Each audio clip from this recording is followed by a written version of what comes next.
अस्सलाम वालेकुम दोस्तों, मां शुएब अमन। दोस्तों, अॼु मां तव्हांखे कल्ह जो हिकु वाक़ियो थियो आहे राणीपुर में।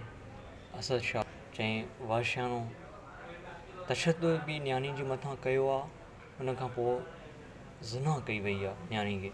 महिरबानी करे मां सिंध वासियुनि खे इहो हथ ॿधी अर्ज़ु कंदुमि त पंहिंजी न्याणियुनि खे पाण खां परे न रखो। प्लीज़ पंहिंजी न्याणियुनि जो पाण ख़्यालु कयो। जेसीं ताईं तव्हां पाण ख़्यालु न कंदा, तेसीं ताईं तव्हांजी न्याणियुनि जो कोई बि ख़्यालु न कंदो। ईअं ई इज़तियूं लीलाम थींदियूं रहंदियूं।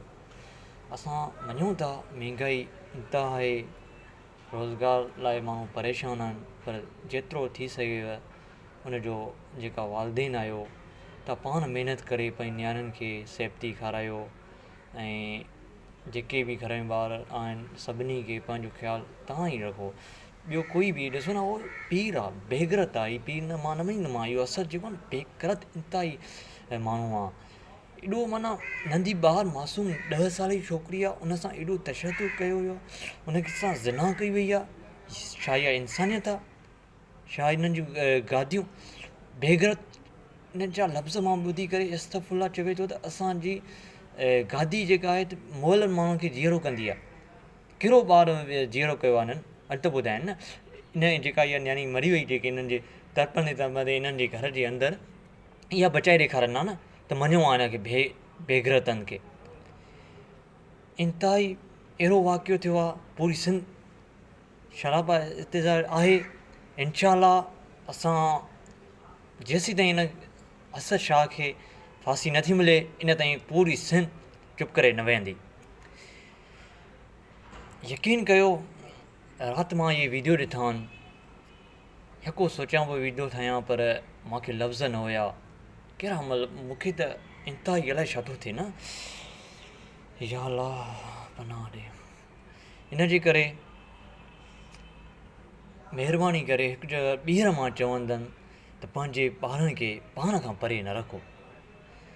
सिंध पुलिस DIG सखर साहब राति केतिरनि ते हुन ॻाल्हायो, उन पंहिंजो मौक़िफ़ ॾिनो त असां इन केस में इन्वेस्टिगेशन SSP ऐं ASP रखियो आहे, त उहे इन्वेस्टिगेट कनि था, उन खां पोइ केस कयो वेंदो। पर FIR थी वई आहे। इहो ॾुआरी ॿधिजी बि त वियो आहे, इहो बेगरत असद गादी नशीन।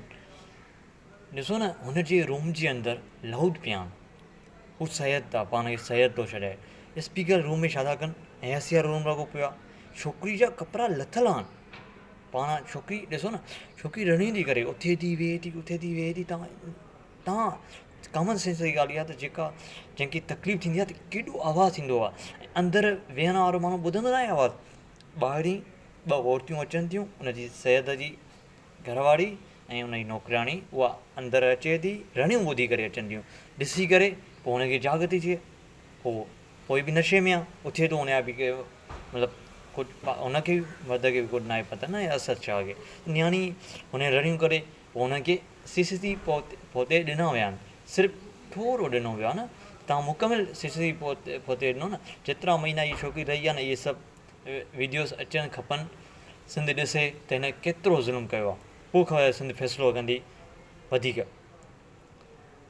मां हिकु भेरो ॿीहर सिंध पुलिस खे चवंदुमि, इनखे ज़रूरु फांसी ॾियो। असां इंतिहाई परेशान आहियूं। ॾिसो न, मूंखे त ईअं थो लॻे या त हिनजे बेगरत न्याणियूं न आहिनि, हिनजे घर में ॿार ई न आहे। जॾहिं इंसान खे पंहिंजो ॿारु हूंदो आहे न, त पोइ ॿिए जे ॿार जी ख़बर पवंदी आहे त उनखे केतिरी तकलीफ़ आहे। जॾहिं पंहिंजे ॿार जे मथां तकलीफ़ ईंदी आहे न, त पोइ इंसान खे ख़बर पवंदी आहे त ॿिए ॿार जी कहिड़ी तकलीफ़। अफ़सोस, मां वधीक नथो ॻाल्हाए सघां। इंतिहाई ॾुखाईंदड़ वाक़ियो आहे। इनशा अल्लाह मां केस जी तव्हांखे अपडेट ॾींदो रहंदुसि। वॾी महिरबानी, मूंखे ॾींदा इजाज़त। Thank U.